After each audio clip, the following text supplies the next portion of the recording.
Señoras y señores, otro momento del programa, y acá es donde nos vamos a ocupar precisamente de lo que es el tema Brasil. Vamos a ver allí la imagen de la presidenta Dilma Rousseff y la denuncia contra Dilma. Estos son algunos tips como para empezar la charla y que ustedes, junto a Rodrigo Cabaleiro, que es el periodista del Estado de Sao Paulo, Horacio Calderón y por supuesto también nuestro compañero Andrés Repeto, podamos ir siguiendo lo que está pasando en Brasil. La denuncia contra Dilma, entonces, dijimos, allí aparecen los puntos más importantes, ustedes los van a ver ahora en pantalla. El pedido de impeachment a la presidenta llegó al Congreso en octubre, con la firma de 3 juristas. La denuncia alude en particular a lo que en Brasil se denominan pedaladas fiscales. Bueno, sigamos. Implican el uso de fondos de bancos públicos para cubrir programas de responsabilidad del gobierno. El argumento es que esa práctica está prohibida por una ley. De esto se le está acusando a Dilma Rousseff. A esta altura del partido probablemente usted tenga la misma ensalada que tenemos muchos de nosotros, porque en realidad no sabemos si entre el escándalo de Petrobras y este tipo de maniobras que se expresan en estos puntos que nosotros estamos mostrándole, hay relación o no hay relación, si todo forma parte de lo mismo, o en realidad esto es, sin demasiada comprobación, una oleada política que tiene que tratar de atravesar la presidenta Dilma Rousseff y que da la sensación que está perdiendo la pulseada, pero bueno, esto lo tendremos que ver, seguramente falta muy poco para ratificar o rectificar esto que yo les estoy diciendo. Bueno, estos son los principales puntos. Bueno, implican el uso de fondos, ya lo leímos recién, el gobierno lo hizo para exhibir mayor equilibrio. No, vamos a cambiarla, chicos, era la que seguía. Ahí está. El gobierno lo hizo para exhibir mayor equilibrio entre ingresos y gastos, y los denunciantes sostienen además que las irregularidades continuaron en el 2015. La última placa, varios juristas creen que la presidenta solo puede ser juzgada por delitos cometidos en su actual mandato.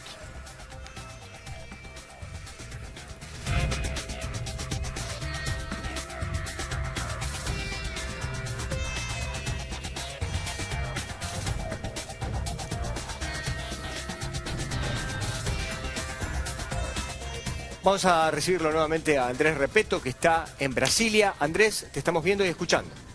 ¿Qué tal, Néstor? ¿Cómo te va? Bueno, estamos del otro lado de la valla, mostramos las dos caras de esta manifestación, que por ahora es pequeña. Después vamos a ir del lado de quienes apoyan al impeachment, quienes están en contra de Dilma Rousseff, para ver cuánta gente hay, porque una vez que cruzas de este lado, la valla no te permite ver qué es lo que pasa del otro. Quiero mostrarte, vos me mandás el aire y me vas diciendo te estamos viendo perfecto. Bueno, se está viendo todo perfecto. Bueno, Néstor, mira, estas son, te diría que por lo menos por lo que estoy recorriendo hay menos merchandising de este lado, pero la gente se va juntando. Creo que este es lo que atrae a la gente, ¿no? Es decir, el lema no al golpe, así se vive quienes apoyan a Dilma, los manifestantes que se van reuniendo. Vos me decís si puedo hacerle una pregunta a una persona o no. Por favor, adelante, es todo tuyo. Sí. Bueno, sí. Bueno, aquí estoy con esta pareja. ¿Por qué están reunidos hoy aquí? A favor da democracia, pela democracia, contra el golpe. Ok, a favor de la democracia, contra el golpe, es un poco lo que los llama a estar acá. ¿Por qué te trae hoy aquí frente al Palacio Legislativo? Estamos aqui para defender a democracia, mas também as conquistas sociais que tivemos nos últimos 3 anos e defender o voto popular que foi dado à presidente Dilma. Democraticamente só pode sair se houver uma nova eleição e as pessoas escolherem um outro governante. Ok, obrigado, muchas gracias. Señor. Tem mais coisa grave aqui no Brasil, que é essa reforma política que eles não fazem. La reforma política que no es fácil. Pois é, 503 deputados, 250 deputados. Usted dice que... 30 e tantos partidos. ¿Cuál país del mundo tiene 32? Claro, habla de la cantidad de... Gracias, señor. Abajo el golpe, perdón, le muestro acá el cartel. Abajo el golpe, impeachment no, no, impeachment no. Y el señor, gracias, señor. El señor está hablando, ¿qué? Tem problema aí. Acabar com o Maldomir desse deputado senador aí, entendeu? Aí ninguém arruma, querendo tirar o Maldomir. Bueno, acá ya no le entiendo mucho, más si te me pochó en la boca, gracias, señor. Pero lo que está diciendo es algo que se debate mucho, ¿no? En esto, el tema de la reforma política, la cantidad Ahora, Andrés, la cantidad de diputados. sí, lo que quiero preguntarte es, me dicen que los periodistas tienen algún tipo de medida de seguridad, que están en algunos casos se ven con cascos, en otros casos se los ven incluso hasta con chalecos antibalas que le han dado en sus lugares de trabajo. Sí, mira, yo filmé, después vas a recibir la imagen. Si está ok, voy caminando y Por vamos favor. mostrando. A Vos ver. me decís, porque yo viniendo para acá había visto a una chica con el chaleco antibalas. Bueno, todos se preparan para lo que pueda acontecer, esperemos que no. Bueno, acá esta periodista del canal TV Brasil. A Hola, ver. ¿qué tal? ¿Qué tal? Radio Nacional. ¿Por qué el casco? É equipamento de segurança para trabalhadores da EBC, todo mundo está saindo com o EPI. Y chaleco antibala. Sim. Ok. Bueno, obrigado, Vos sabés que- muchas gracias. ¿Sabes, Andrés, una cosa? Yo esto Sí, lo vengo de acuerdo. diciendo hace un montón de tiempo, que en la República Argentina también, los periodistas tienen que estar con casco y con chaleco antibala. Yo un día les voy a traer a ustedes, en una manifestación que hubo sobre la Avenida General Paz, en un taller ferroviario, tiraban con unos perdigones, con gomeras, con unos perdigones que eran en realidad de metal, de acero. Yo usaba en la de guerra plomo, de Vietnam de para plomo. matar, por ejemplo, Era gente. una cosa, te pega uno de esos, te saca un ojo. Sí, sí, no, Pero te mata, directamente ahí. te mata. Sí, sí. Por eso se está viendo con frecuencia esto, ¿no? Lo que pasa en las manifestaciones. Sí, después en las imágenes, Néstor, que recibís hay colegas que están con máscaras de gas. Bueno, por supuesto, si las tenés, las vas a usar, ¿no? O las tenés o las llevás. Bueno, ese es porque esto se vive también como una fiesta, a pesar de la crisis, de la situación, de la tensión. Bueno, de fondo, ese edificio increíble, como todos los edificios aquí de esta explanada, ahí tenemos un colega que lo conoce bien, es uno de lo que estamos viendo en imagen, decime si se ve bien, de donde se va a tocar música, donde se va a animar, donde se va a pasar seguramente en vivo también por pantallas qué es lo que pasa de este lado. Este es el lado, bueno, claramente a favor de Dilma Rousseff, de una situación que creo que es importante tener en claro, que no hay que anticipar nada porque nadie sabe qué es lo que puede pasar. Por supuesto, el gobierno dice que tiene los diputados suficientes para frenar el impeachment, la oposición dice que tiene los diputados como para comenzar el proceso de destitución de la presidenta de la República. Creo que también hay que tener claro, se la está enjuiciando por lo que vos marcabas recién, ¿no? Por el maquillaje de las cuentas públicas durante la campaña y en el comienzo del mandato. Por eso se la puede enjuiciar. Si bien acá el gran escándalo del que nosotros tenemos bien presente y que lo hemos escuchado mucho y hemos hablado muchísimo, tiene que ver con el escándalo de Petrobras, donde están todos los políticos de oposición, el gobierno Vos sabés que, mencionado. Es sí. otra cosa, esto por el maquillaje de las cuentas públicas. Acá está Rodrigo Cabaleiro, al lado ¿Qué tal, a mi Rodrigo? ¿Cómo te derecha. va? ¿Todo para bien? Bien, muy Acá bien. estamos mirando lo que pasa en Brasilia y las personas que entrevistaste se puede notar que son de diferentes regiones de Brasil por el acento.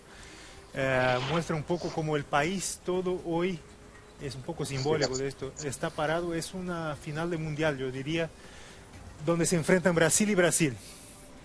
Y, Bueno, muy bien lo que decís. y vemos, Es duro, ¿eh? y vemos, yo veo en las redes sociales, hay mucha tensión en el aire. Yo diría que dentro de 2 horas, a las 2 de la tarde, empieza la votación. Los canales todos estarán en vivo, las radios estarán en vivo, la gente estará en su casa mirando lo que pasa, y esto es un fenómeno muy raro en Brasil. Una tensión tan fuerte para la política es muy difícil. Incluso en una elección puede tener menos tensión que un día como hoy en Brasil, te diría. Sí, ¿no?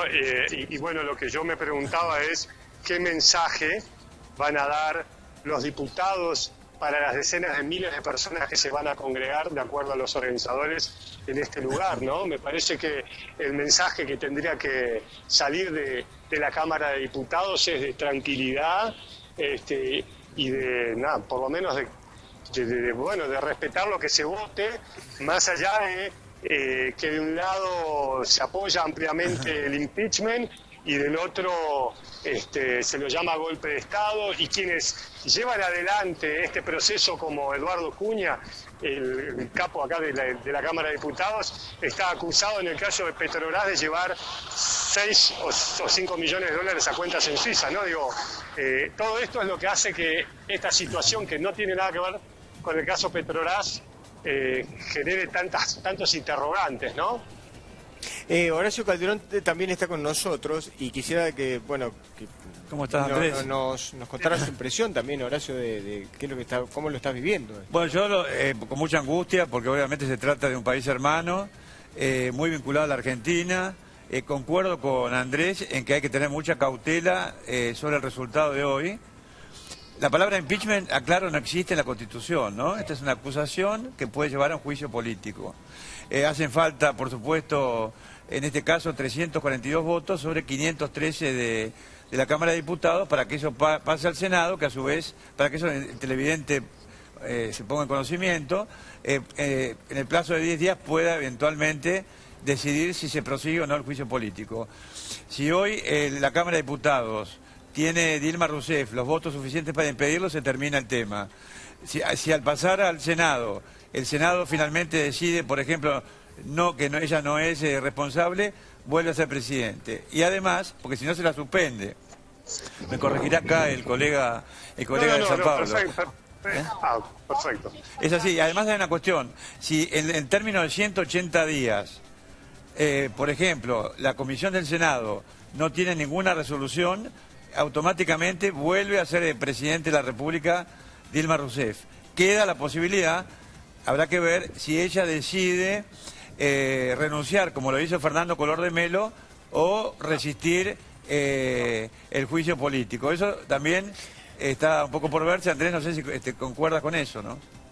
Bueno, lo que les iba a preguntar, sí, yo creo que Dilma fue muy clara cuando dijo, y en términos bien futbolísticos para que todos lo entiendan, voy a resistir hasta el último minuto del segundo tiempo, ¿no? Lo que les quiero preguntar a nuestros dos invitados, Néstor, si me permitís, es si pase lo que pase aquí hoy, la crisis política de Brasil realmente se va a resolver. Mi respuesta es no. Y la respuesta es que no, pero hay caminos diferentes, sí, conforme lo que pase hoy. Exacto. Y yo diría, para complementar la explicación respecto a lo que puede pasar en los próximos días, si hoy hay una decisión en contra de Dilma, se ve un escenario muy difícil para revertirlo. O sea, el Senado muy difícilmente votaría en favor de Dilma, incluso porque ya hay votos suficientes de la oposición para confirmar una decisión negativa para el gobierno en la Cámara. Yo diría que muy probablemente Dilma no renuncia. Esta comparación con Collor de Mello no cuadra muy bien con el carácter de Dilma. Dilma no es una política de carrera que necesita cargos, o no formó su base, su historia no tiene que ver con esto. Y muy probablemente sí el tema iría a la justicia. Yo creo que esto es al Tribunal Federal. Es mucho más probable. Al Tribunal Federal. Se atacaría muy probablemente esto que decíamos al principio, que las pedaladas no serían el objeto de la acción. Podría decirse que se incluyó en la acción el tema Petrobras a través de un testimonio de un arrepentido que a lo mejor no debería estar ahí. O sea, se entrará en un terreno mucho más jurídico enseguida que político. Pero lo que pasa hoy, cuando preguntamos, ¿se le está juzgando por el caso Petrobras? No y sí, porque los votos de los diputados hoy tienen una connotación política. O sea, no es un juicio en un tribunal. están votando en contra o en favor de Dilma por la sensación, por la presión, por lo que dice la calle. Entonces es un juicio político que sí tiene que ver con Petrobras. Yo le quiero decir a Andrés Repeto que las imágenes que están llegando desde Brasilia son bárbaras. A veces tenemos un problemita con el tema del viento, nada más, Andrés, pero por lo demás las imágenes que nos estás trayendo son realmente fantásticas, teniendo en cuenta, digamos, lo que puede hacer esto de la tecnología, hacer todo con una pequeña cámara de un celular. Hay un tema... perdón. Sí, no. Muy rápido. Yo concuerdo con lo que decía el colega, en el sentido de que acá vemos una confrontación de Brasil versus Brasil, ¿no? Es decir, acá el país es una grieta dividida geográficamente en dos, eso es muy importante, geográficamente en dos aparte, ¿no? Que la región norte está a favor de Dilma, y la región sur, donde está Brasilia, donde está Río de Janeiro, etcétera, está San Pablo. Exactamente, está en contra de ella, ¿no? Pero detrás de la sucesión de Dilma Rousseff hay una camándula de políticos corruptos, comenzando por el vicepresidente y también continuando con el presidente de la Cámara de Diputados, a quien yo conocí hace décadas porque venía mucho acá a la Argentina, que realmente es un hombre muy complicado con los negocios turbios del petróleo, de las telecomunicaciones, etc. Andrés. Eduardo Cunha. Sí, les quiero hacer una pregunta, Néstor, compartir con ustedes. Yo recuerdo la frase, bueno, diciendo esta frase, creo que la respondo por lo menos de mi lado, pero quiero escucharlos a nuestros invitados, Néstor. Alguna vez Clinton dijo, es la economía estúpido, y yo me pregunto si hoy Brasil no estuviese en un segundo año de recesión, este juicio hubiese sido posible. ¿Qué piensan ustedes? Rodrigo. Obviamente está claramente conectado con la economía. Hay teorías que dicen que esto empezó, la verdad, en 2008 con la gran crisis mundial que 2-3 años después Dilma no habría logrado contornar, y se mostró muy claramente que la ruptura en la sociedad brasileña se dio en las manifestaciones de 2013, que más que todo exigían servicios públicos mejores comparado a la cantidad de impuestos que pagaba la gente. Y el gobierno no supo ahí, a mi juicio, darle una respuesta al público, y quedó, digamos, ganador un lado que no se sabía quiénes eran la gente que estaba ahí. Y la gente exigía mejores puestos de trabajo, mejores servicios. Claro que tiene que ver con la economía. Lo que pasa es que le diría a Clinton que no es solo la economía estúpida. Hay una pelea política muy clara que tiene que ver con el Congreso que se eligió el año pasado, un Congreso extremadamente conservador, con políticos sin tradición, que salieron básicamente de estas manifestaciones del 2013, que la gente pedía, ya no queremos los que están ahí, y se fueron en su mayoría a un grupo de diputados y senadores que nunca había estado y manejó su voto o su voluntad política de acuerdo con dádivas, de favores, y hoy lo que se ve es una compra y venta de votos en la Cámara que dura, yo podría decir, hasta ahora. Hasta el viernes había diputados cambiando su voto de acuerdo con lo que le ofrecía el gobierno o el futuro gobierno. O sea, la connotación política también es muy clara, Yo concuerdo totalmente con el colega, estamos demasiado de acuerdo por lo menos en plantear el cuadro de situación.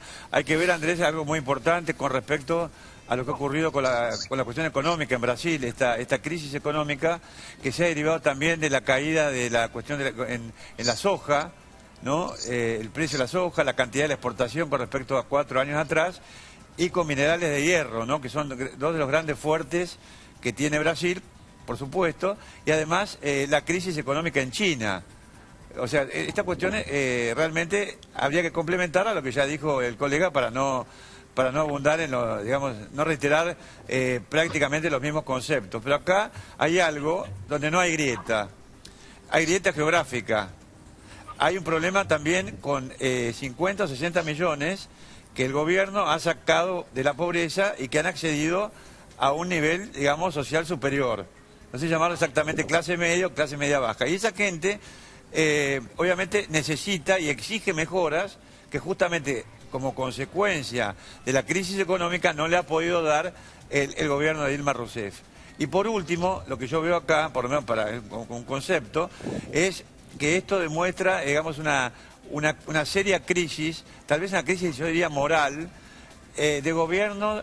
El caso de Brasil, un gobierno surgido de la izquierda, con gente que ha combatido, que ha promovido, a ver, de alguna forma, la promoción del pobre y todo eso, y que ha permitido o se ha asociado con viejas estructuras existentes, preexistentes de larga data en el Estado de Brasil, que conectan la política con la corrupción, es decir, a los funcionarios de las empresas del Estado con los grandes líderes de las empresas corporativas que están en Brasil. Yo le quiero preguntar a Andrés Repetto, Andrés, ¿vos crees que los brasileños quieren que se vaya Dilma porque creen que es corrupta o porque ha hecho un mal gobierno?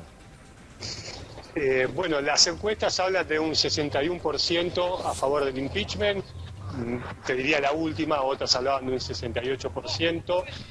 Quienes quieren que se vaya, porque no es todo Brasil quien quiere que se vaya, hablan de corrupción, de un mal gobierno y asocian este juicio político que tiene que ver con el manejo de las cuentas públicas directamente con el escándalo de Petrobras, ¿no?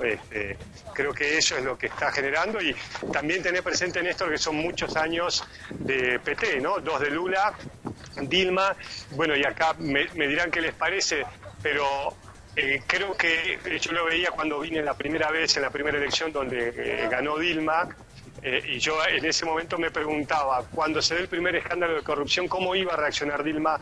Porque Dilma no es Lula, y la primera vez que la votaron a Dilma muchos creían que lo estaban votando nuevamente a Lula, ¿no? Es decir, claramente creo que acá también, Néstor, hay un tema de personalidades y de manejos y de llegada a la gente muy diferente, y creo que eso le ha faltado también a Dilma, ¿no? ¿Vos coincidís, Rodrigo, con esto? Y además quisiera preguntarte si el hecho de que Lula esté ya integrando el gabinete de Dilma, en realidad significa, en algún sentido, una mala decisión de su parte en función de lo que le toca en el devenir de su carrera política.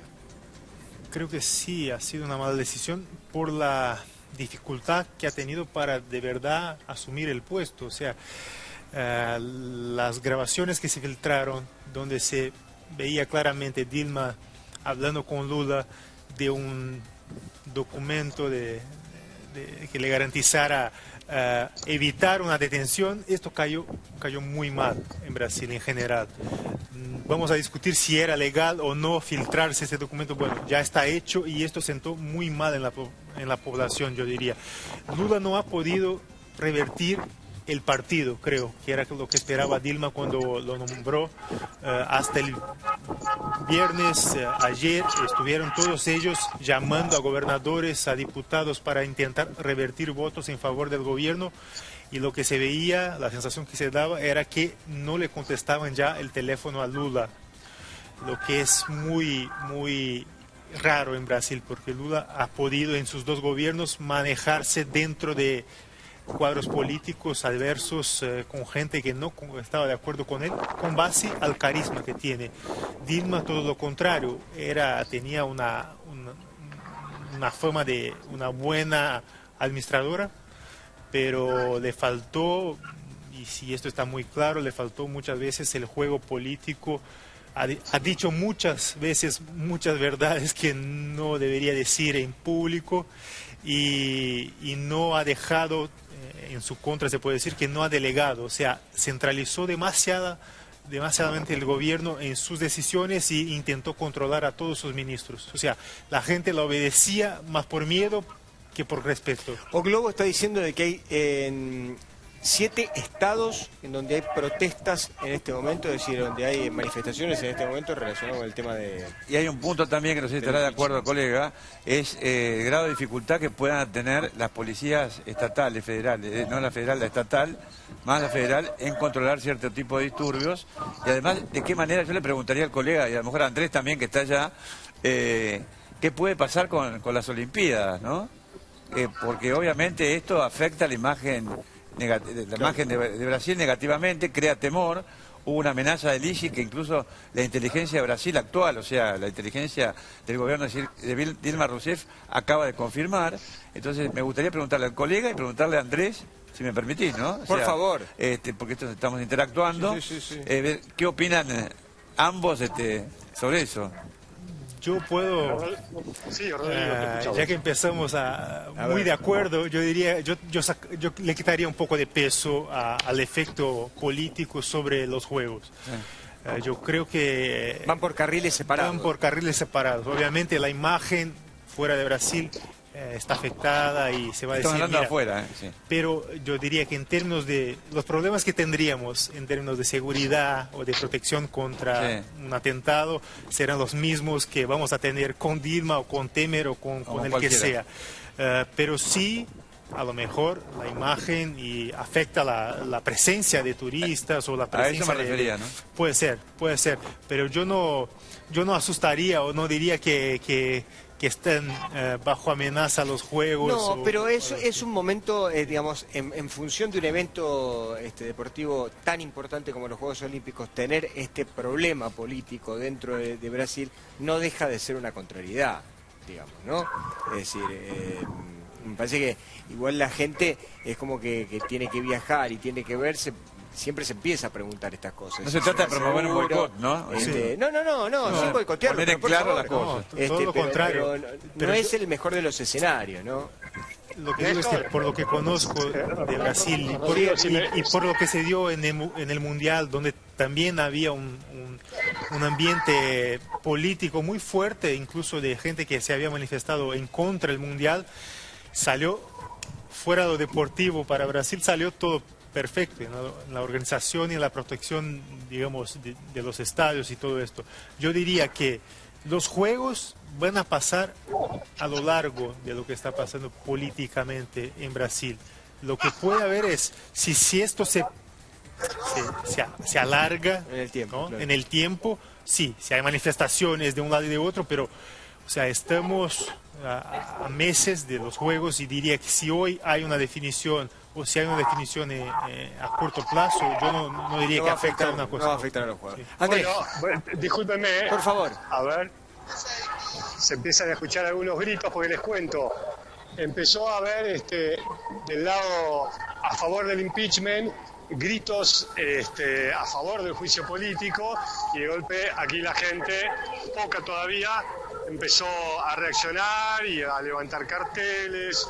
Bueno, esto va a ser una mezcla previa a un partido político, a un partido de fútbol, que es lo que uno puede palpar por momentos, pero sin duda con mucha tensión, que esperemos se maneje de la mejor manera posible, porque calculan, si bien ustedes ahora lo ven de cierto, a 300.000 almas aquí con dos posiciones de dos Brasiles bien diferentes, y más allá de los juegos o no, que la pregunta es si va a estar Dilma o no en esos juegos. Yo creo que Brasil tiene muchos más problemas que los Juegos Olímpicos, ¿no? Evidentemente está el tema de la economía, el desafío de quien sea presidente, unir a los brasileños, Rodrigo, y no da la impresión que justamente Michel Temer, que hoy es para los seguidores de Dilma el fantasma y el cuco más grande.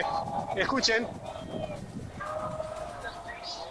Bueno, silbidos para lo que están diciendo del otro lado. Entonces, atención con eso, ¿no? Es decir, todo el tiempo va a haber arengas de un lado y del otro. Empezaron los parlantes del sector pro Dilma, fuera Dilma, y aquí la reacción es silbar y gritar en contra, ¿no? Y esto recién está empezando, por eso una vallita de 2 metros de altura, que es una lata, esperemos que evite y que quien gane en la Cámara de Diputados abrace al resto de los brasileños para que no haya incidentes, ¿no?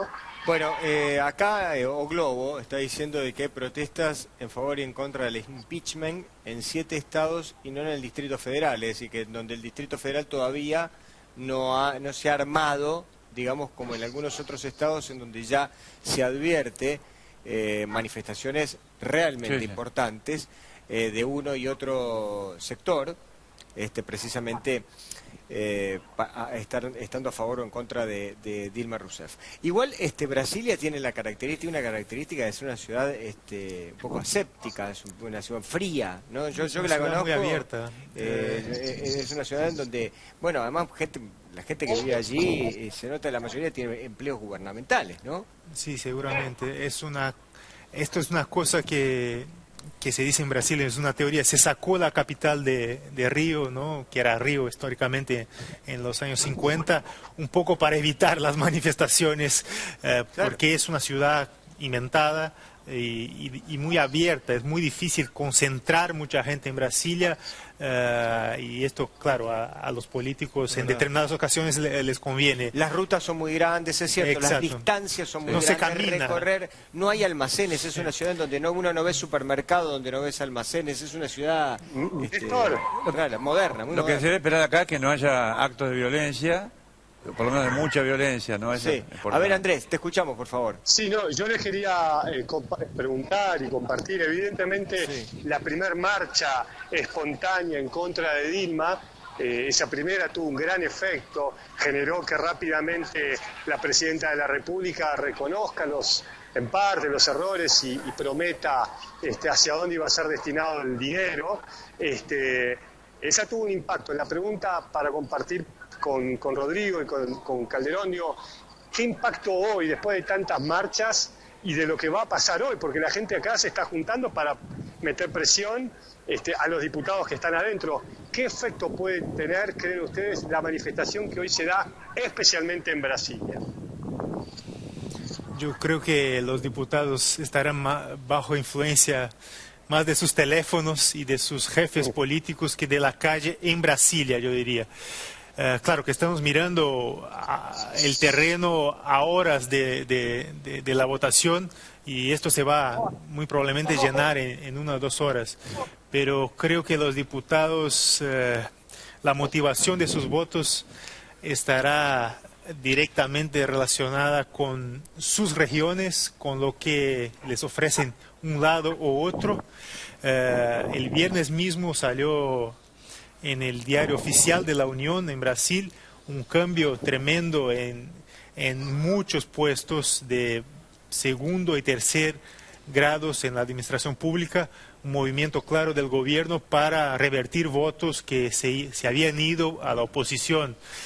Esto es lo que creo que va a decidir y esto se está manejando incluso en este momento, creo yo diría. Ahí donde está, estamos viendo, perdóname, imágenes de una manifestación en vivo. Esto yo no sé, ¿dónde es, Rodrigo? ¿Esto es en Brasilia o es en otra ciudad? No, esto claramente no es en Brasilia. No es en Brasilia. Y No, es uno de- parece ser en São Paulo, São Paulo. pero no estoy seguro. Sí, puede ser en São Paulo. Tu patria chica, pequeña. En Belo Horizonte, no. Ahí están diciendo de que es en Belo Horizonte. Belo Horizonte. Déjame que te cuente, Andrés, vos que estás allá en Brasilia, que O Globo sigue diciendo, ¿no? Bueno, O Globo ha tomado una posición, ¿no? Es anti-Dilma. Los grandes periódicos de Brasil han tomado una posición. Sí. O Globo, Folha de São Paulo y el mío, O Estado de São Paulo, han claramente defendido en sus líneas editoriales que salga Dilma. Que salga Dilma. O Globo está diciendo que hay 300, que ya tienen 349 votos.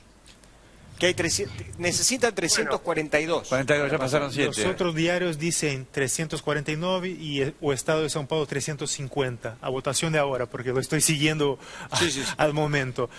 Sobrarían 8 votos, pero bueno, a la hora de votar y votar en vivo con todos mirando, yo creo que como empiece la votación, hay mucha gente que está ahí, se dice indecisa o que no quiere desvelar su voto todavía.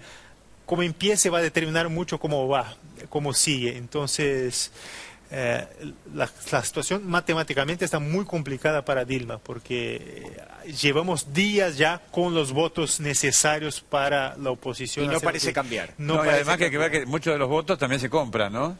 No, claro. Como ha dicho el colega, se compran. No, sino con dinero, Con favores y con puestos, sobre todo. con puestos. Incluso con apoyos en las municipales y las próximas elecciones, con apoyos en regiones donde, por ejemplo, el partido tal no es fuerte, el PT dice, mira, te vamos a apoyar tu candidato. En cambio, ayer mañana te necesitamos. Te necesitamos. Es esto. Andrés. Sí, lo que quería compartir con ustedes, más allá de que lentamente está subiendo la temperatura... Lo vemos en tu cara, lo vemos en tu cara. Sí, lo refleja. Me faltaba un poquito de sol, sí. Es muy caluroso. El sombrero, pero para afuera de la pantalla. Está muy bien. No, el tema es, bueno, cómo se va a dar la votación, pero vuelve la pregunta que la respuesta ha sido que no, de todos nosotros, es... ¿Se va a terminar la crisis política después de lo que se vote aquí? Porque si Dilma Rousseff logra zafar de este impeachment, la verdad es que la presión contra el gobierno va a seguir estando. Y si se da el primer paso para el juicio político y pasa a senadores, la eventualidad que esté Michel Temer va a hacer que gran parte de la población, o una parte importante, que son quienes hoy se están reuniendo de este lado de la valla, hay que ver cómo reaccionan, ¿no? A que un Michel Temer, articulador junto al jefe de la Cámara de Diputados, un hombre acusado también de corrupción, estén en el gobierno, ¿no? ¿Cómo van a reaccionar? ¿Qué es lo que va a pasar en las próximas semanas y en los próximos meses, ¿no? Yo creo, mirá, que hay un escenario que no hemos abordado, que es el llamado a elecciones anticipadas, ¿no? Claro, no te pero puedo para eso hay asegurar que reformar la Constitución. el grado de probabilidad de ocurrencia de eso, ¿no? Yo le quiero preguntar, perdóname, Horacio, Sí, a Rodrigo, con unas placas que vamos a poner al aire ahora y que también Andrés nos escuche, obviamente que la opinión de todos. ¿Quién es Michel Temer, el vicepresidente? Bueno, allí dice que nació en 1940 y creció en una chacra del interior paulista, como el menor de 8 hermanos y de una familia de inmigrantes libaneses. En Sao Paulo se convirtió en un prestigioso abogado constitucionalista. ¿Este puede ser el sucesor de Dilma, Rodrigo? Es el escenario más probable ahora, en este minuto. Te lo pregunto porque habían caído algunas denuncias también en contra del vicepresidente. Se mencionó Temer en varias grabaciones o en emails que salieron en la operación Lavallato. Está su nombre ahí, al lado de una cantidad de dinero, así como están los nombres de otros políticos mencionados. O sea, sí, estaría, digamos, involucrado, se puede complicar la situación, pero no hay pruebas en contra de él, como para quitarle el poder tan pronto asuma, si es lo que se da. Lo que pasa con Temer es un político de lo más tradicional en Brasil, en el malo sentido del término. O sea, se ha manejado siempre en las sombras, sin opinar mucho sobre lo que piensa, lo que no piensa. Ha dicho muchas veces en favor, en contra del impeachment mismo. Hoy está en contra y está claramente manejando votos en contra del presidente. Sin tapú. Sin tapú. O sea, estamos hablando de otro quiebre de una fórmula. Exacto. En el medio de un gobierno. Bueno, ahí está la otra placa, dice que es autor de una obra de referencia que ha vendido más de 200.000 ejemplares. Inició la carrera que lo llevó a ser 3 veces presidente de la Cámara de Diputados durante sus 6 mandatos como legislador del partido... ¿Qué se llama? Partido do Movimento Democrático Brasileiro. Partido del Movimiento Democrático. Sería el bloque, el MDB fue el bloque que sostuvo la lucha por la democracia en los 80, y del MDB salió el PMDB y otros partidos ya luego a la centro derecha de Brasil. El PT también salió antes del PMDB, un brazo de izquierda, a fines de los 70, pero el PMDB, lo curioso de este partido es que siempre fue el que más número de afiliados tuvo en Brasil, siempre tuvo poder en cada municipio de Brasil, pero no logró la presidencia en el voto. Siempre estuvo en el gobierno, pero sin estar en la cabeza Acá hay una nota de color también interesante. ¿Quiénes son los expresidentes que apoyan el juicio a Dilma Rousseff y quiénes no? Entre los que están apoyando el juicio político está justamente Fernando Collor de Mello, que renunció y luego fue enjuiciado y quedó suspendido por 8 años en la función pública de Brasil. Fernando Henrique Cardoso, obviamente que es un político, es presidente muy conocido. Y el tercero es José Sarney, con respecto a los que apoyan el enjuiciamiento. Cardoso y Sarney son de derecha. Bueno, Cardoso en sus orígenes era un profesor universitario de centro izquierda, pero claro, cuando asumió el gobierno, ya con el PSDB, que sería un partido socialdemócrata, pero que en Brasil fue, digamos, volviendo a la centro derecha, sí, sería un presidente que su histórico es de Nos pasó con Carlos Menem acá en la Argentina. Algo por el estilo. Claro, el más claramente derechas en Brasil fue Collor de Mello. Claro. Y después del lado de Dilma Rousseff, que faltaría el único expresidente que la apoya es Lula da Silva. Y después hay actores, jugadores de fútbol, Romario está creo que en contra de Dilma, sí. Y por ejemplo Caetano Veloso, que es otra persona conocida, está a favor de Dilma. Esas cuestiones que se van ahora presentando. ¿no? Notas de color, ¿no? También le queremos preguntar esto a Andrés, que está allá, si él tiene la misma impresión. Señor, ¿Ha dejado el cuerpo Sí. Lula por Dilma? Sí. Gracias. Le O ha al revés, entregado o al todo revés. su capital político. O al revés, no yo sé. creo que Dilma Rousseff ha cargado con el peso de la corrupción que acompañó a Lula da Silva durante su gestión, ¿no? Creo En que parte. Lula ha dejado su cuerpo porque Dilma de alguna manera es la extensión de su cuerpo, o sea, es un personaje que no existía políticamente en Brasil y le pareció a Lula que era una forma de no tiene los defectos de un político tradicional. Permitime un segundo, Rodrigo. Andrés. Sí, les decía ahora lentamente, ustedes me van diciendo cómo va la imagen. Estoy caminando para cruzar el otro lado de la valla, que por lo menos hasta ahora se ve más movido con los parlantes. Hasta hace un rato que yo estoy ahí con más gente. Estamos en vivo, transmitiendo, nos vamos a ir moviendo despacio para que la imagen no se rompa. Vos corregime, así yo en todo caso voy más lento. Está perfecto. Pero lo que les quería comentar y también un poco viendo hacia futuro, eventualmente de que Dilma no consiga el apoyo en la Cámara de Diputados, estamos hablando de un vicepresidente, es el vicepresidente al que han llamado traidor, que claramente está tratando de modo institucional de sacar a la presidenta, más allá de que el gobierno habla de un golpe de Estado. Esto no es lo que le ha pasado a Lugo en Paraguay, acá hay todo un proceso. Pero estamos hablando de un hombre que habrá vendido muchos libros, pero como lo decían recién, ¿no? Creo que las encuestas le dan un 2% de popularidad. Eso marca que el PMDB, este partido, no haya tenido candidatos y no lo tiene ahora. Entonces, si eventualmente nos paramos en el escenario de Michel Temer como presidente, digo, realmente es muy difícil construir después de tanto odio tirado en las calles, en el Congreso. No, digo, es algo bien complejo, ¿no? Aparte es un hombre...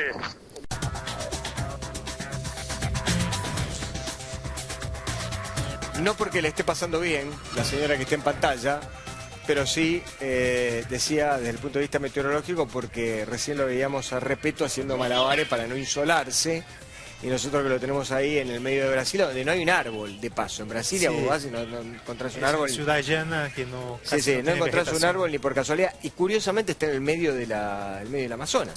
Está, digamos, en la parte de abajo, ya empieza una otra vegetación, se llama cerrado, que es muy débil y pues, sí, es muy caluroso, la gente pasa mal ahí muy fácilmente. A mí me gustó mucho Brasilia, me encantó, pero digamos, es una ciudad absolutamente rara, no encontrás sola, a las 9 de la noche no encontrás un kiosco, no hay un kiosco, no hay un supermercado, no puedes comprar nada, es una ciudad muy impersonal, ¿no? Sí, hay que moverse en auto. En auto, siempre. Todo es muy grande, todo es muy imponente y muy moderno también. Bueno, a ver, ¿está Andrés Repeto por allí? Andrés, te escuchamos y vemos. Ya, se entrecorta mucho el audio, pero yo le voy a mostrar más que mi cara bien roja del sol, le voy a mostrar lo que se vive de este lado. Esta valla que separaba a los manifestantes que están a favor y de los que están en contra de la misma. Bueno, en este momento estoy del lado de los manifestantes que están a favor a esta hora son más de los que, por lo menos hasta el momento, veíamos por otro lado, pero repetimos, los manifestantes, se calcula, serán 300.000 personas en esta explanada muy grande, con una desde este lugar un poco lo que se está viviendo en este momento tan decisivo de la política y el futuro de Brasil, viviéndolo tendría aquí como una fiesta, ¿no? Por lo menos es lo que puedo ver yo y estoy Bueno, ahí lo estamos escuchando con cierta dificultad ya en función de que ha empezado la manifestación y como eso también la proliferación de celulares y las correspondientes contratiempos que tenemos con las comunicaciones. Pero a ver, para tratar de poner blanco sobre negro, Rodrigo, te pregunto, a partir de las 2 de la tarde entonces, según lo que están diciendo los diarios más importantes de Brasil, probablemente 349 legisladores se sienten en sus bancas para iniciar lo que va a ser el juicio político. ¿Cómo va a ser el procedimiento a partir de las 2 de la tarde? ¿Se sientan y qué van a hacer? Empieza un diputado llamado Abel Gallina, de un estado del norte de Brasil, a votar. Se están haciendo bromas con el apodo que tiene el señor porque es un poco, digamos, un retrato del Congreso brasileño, personajes... Abel Gallina. Abel Gallina es el que va a dar el primer voto y será en contra Cosas de la del destino, ¿no? Bueno, el tipo hace 2 años fue denunciado porque tiene ahí una red de gasolineras y abastecía todos los autos públicos en su gasolinera. Y él contesta entonces a la investigación, pero ¿dónde iría a abastecer los autos? ¿No? Como si no hubiera otra opción. La mayoría del Congreso hoy de Brasil tiene historias, si no iguales, semejantes. Y sí hay 349, 350 de estos señores que van a decidir si Dilma sigue o no en el poder. Lo que pasa adelante, yo diría que hoy más del inicio. Hoy se define muchas cosas. Para decirlo sintéticamente, un grupo de señores de dudosa reputación van a ser los encargados de sentenciar o no a una señora por su reputación. Sí, se puede decir claramente que sí. Está previsto que sea así, pero nos toca decir que no es el mejor escenario, no es el mejor tribunal que podría tener la presidenta, incluso porque, bueno, ha cometido un montón de errores y se sabe, lo que no se sabe es hasta qué punto sabía de los errores que se cometieron y de la corrupción que sí está bastante comprobada en los últimos gobiernos.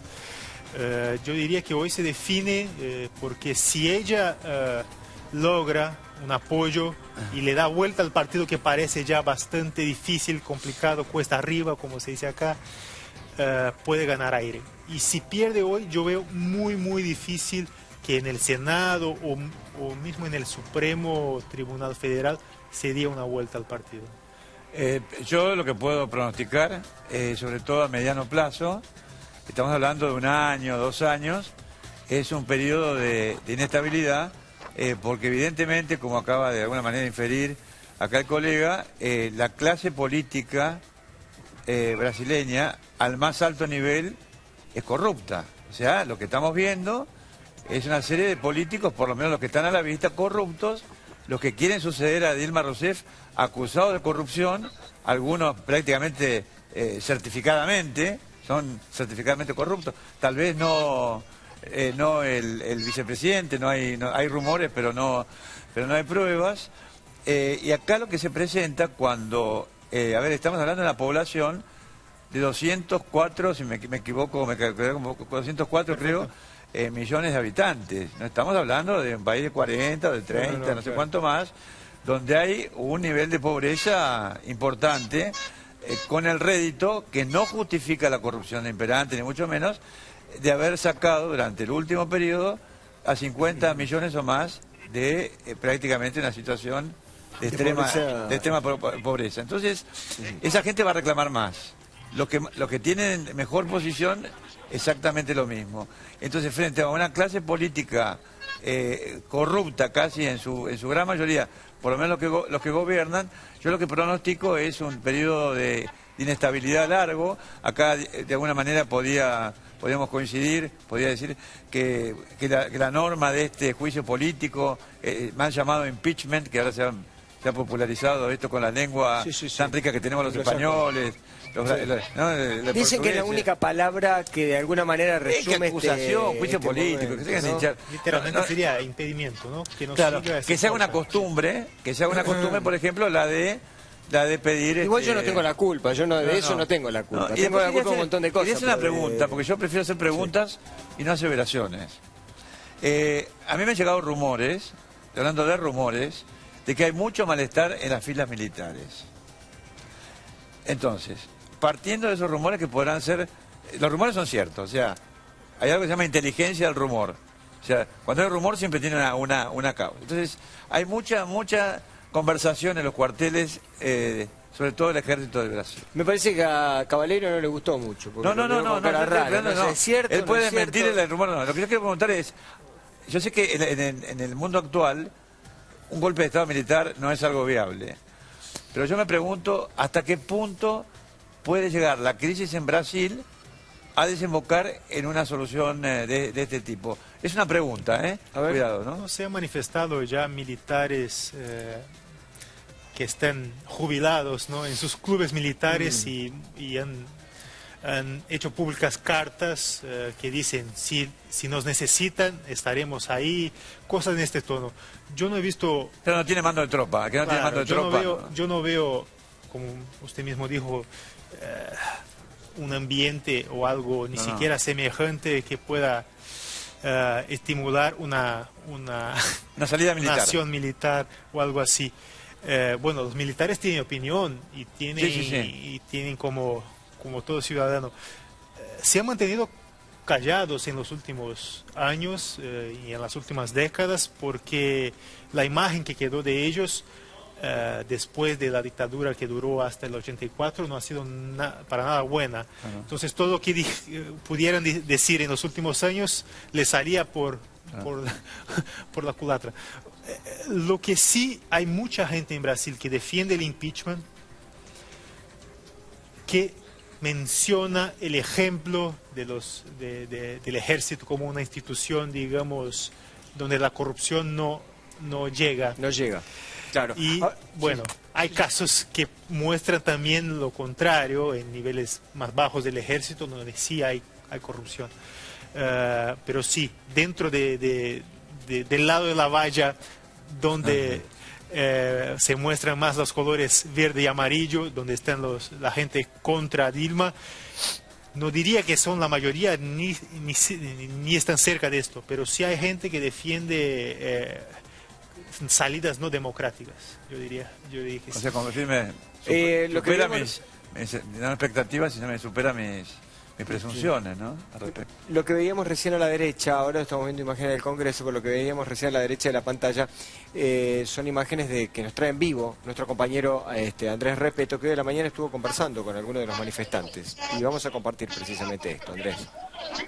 Bueno, y estaba caminando hacia el Palacio del Planalto y ya hay gente que se va manifestando. Bueno, en este caso, claramente partidarios a favor del impeachment. ¿Por qué a favor del impeachment? Porque a Dilma Rousseff assaltou o nosso país, levou todo o nosso dinheiro para Cuba, para Angola, para Venezuela, sem o consentimento do Congresso e do Senado.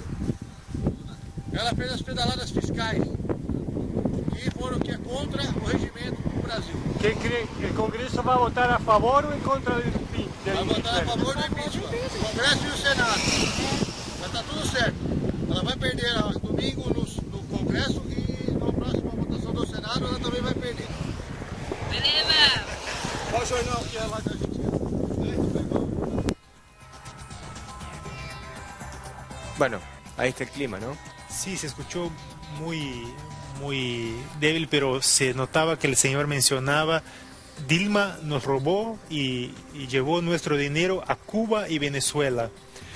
Aunque, como diríamos, no se considere un ejemplo de la masa crítica, ¿no?, con argumentos muy factibles, mucha gente tiene estos argumentos para defender la salida de Dilma. que el acercamiento a países como Venezuela y Cuba ha acercado el país, Brasil, de un régimen socialista o comunista. Hay una expresión que es: si no estás en contra de Dilma, vete a Cuba. Y quedó muy popular esto, y digamos que es la parte más baja de la discusión. ¿Cómo vas a resumir la permanencia o no de una presidenta a este tipo de división ideológica que podemos decirle, acusar al gobierno de muchas cosas, pero no de simplificar la historia? Claro. Y además del gran apoyo que se le dio a Cuba provino sobre todo económico de Venezuela, ¿no? Más que a lo mejor de Brasil. A pesar de que yo creo que el hijo directo de Fidel Castro nunca fue Hugo Chávez, sino Lula da Silva, ¿no? Bueno, hemos visto asociaciones que han cambiado a lo largo de estos últimos años, y Latinoamérica dejó en algún sentido de ser, quizás en algún sentido, no sé si dependiente desde el punto de vista de la política exterior de Estados Unidos, para hacer un viraje importante, casi les diría de 180 grados en su política exterior. Ahí está nuestro compañero, Repetto, que sigue a pie firme con la cabeza en llamas ya, pero bueno, por lo menos tener la posibilidad de disfrutar un día con sol, no como nosotros. No, bueno, sin ninguna duda es un día histórico. Creo que hay que esperar a qué es lo que voten los diputados, y en todo caso ver cómo se va desarrollando y cómo se logra empezar a unir a estos dos Brasil, hoy separados por una valla, ¿no? Quería mostrarles esto, lo que hablábamos hoy antes de mapa del impeachment. Vos, Néstor, decime si se ve bien. Esto es lo que un poquito más abajo. A favor, 355. Sí, esto es lo que dice la oposición. No significa que sea así, y veremos qué es lo que pasa a partir de las 2 de la tarde. Bueno, ya empieza a haber gente. Indecisos hablan de 26. Fuera Dilma es el cartel. Bueno, por supuesto estoy detrás de la valla, del lado de quienes están apoyando el impeachment. Y el mapa de impeachment ahí, a favor de Dilma, 132, no puede ser. Mapa de impeachment contra 100, bueno, este número no lo entiendo. Lo claro es que tiene que ser 342 diputados los que voten a favor del juicio político. Veremos si eso ocurre. Me parece que igualmente, Néstor, y ahí dirán ustedes en el estudio, ¿no? Pero el gran desafío, más allá del impeachment, es comenzar a trabajar en la unión de Brasil y todo el clima de lo que siga a partir de lo que pase hoy. Si Dilma logra salvarse de este juicio político, sin duda tendrá que trabajar para una unión que va a ser muy compleja, y también será muy difícil si se prueba el impeachment o el juicio político a Dilma en esta primera fase de diputados, y se aprueba finalmente en senadores, el papel que le va a tocar a un hombre que por gran parte de la población tiene una pésima imagen, que es Michel Temer. Así que la situación va mucho más allá de el juicio político o el día histórico que se está viviendo acá en Brasil. Sí, lo que se puede pensar es que a corto plazo Temer va a tener algo que no ha tenido Dilma en los últimos meses, que es el apoyo de los diputados que votarán ahí en mayoría. No se sabe si es suficiente o no, pero por la salida de Dilma tendría estos votos para aprobar las primeras medidas. ¿Y empresarios también? Del empresariado también, es lo que iba a mencionar. Las grandes federaciones de Brasil de empresarios están tirando contra Dilma, claramente. Fiesp es la más significativa. Y el mercado internacional, lo que vemos el mercado cambiario y en términos de la bolsa de São Paulo, claramente, cuando hay una noticia en contra de Dilma, la bolsa sube y el dólar baja. Claramente. Entonces, o sea que hasta los mercados están en contra de Dilma. Obviamente sí, están tirando, no se sabe si es una... Ahora, ¿a Dilma Rousseff no le convendría a esta altura del partido, teniendo en cuenta que una buena parte de Brasil está en contra, que los mercados los tienen en contra, que los medios de comunicación están en contra, pensar seriamente en la posibilidad de, en algún sentido, previendo que Brasil pueda atravesar este tiempo, con mayor tranquilidad y ya prácticamente cercada y con los votos, porque ella debe saber claramente cómo están sus votos y si van a lograrlo o no, ¿no le convendría renunciar? Yo creo que primero esperará la votación de hoy.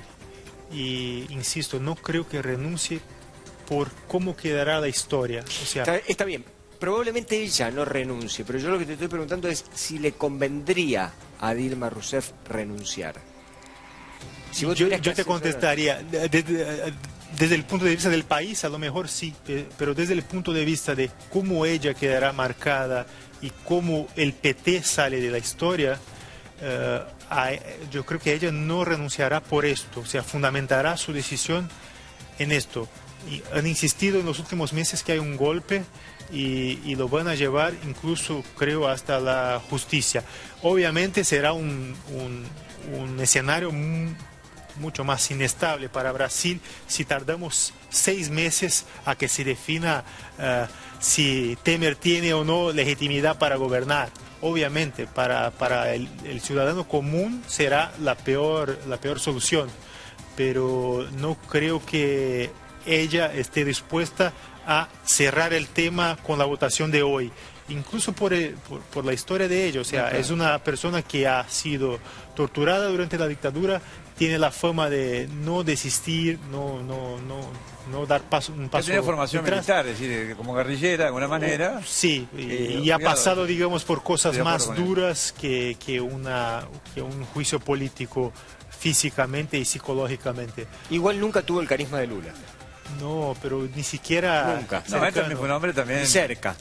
Dilma no es capaz, digamos, de hablar con 2 o 3 personas y convencer de sus puntos un grupo pequeño de personas, mientras que Lula puede hablar con empresarios de la Fiesp o venir a Buenos Aires dar una charla a empresarios que serían de oposición en Brasil y sacarles, si no inversiones, sacarles una sonrisa, convencerlos. Y esto habla mucho de los, ya que estamos hablando de los próximos pasos. Se ha mencionado elecciones anticipadas.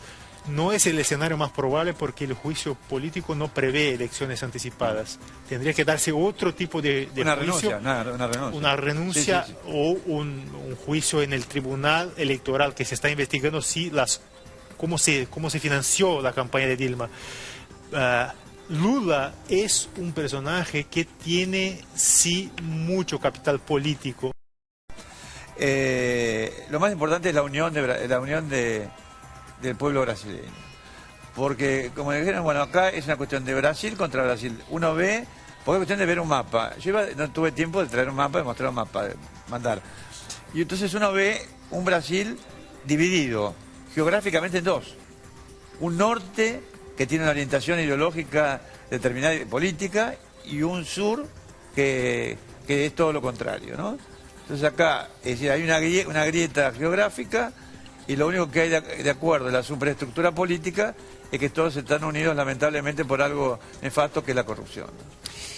Yo les propongo a ustedes que se queden un minutito más con nosotros. Nosotros vamos a continuar desde acá, pero vamos a hacer una breve pausa y en minutos ya estamos de vuelta. No se olviden, a partir de las 2 de la tarde empieza uno de los momentos históricos más importantes que va a atravesar Brasil y nosotros vamos a estar con toda esta información.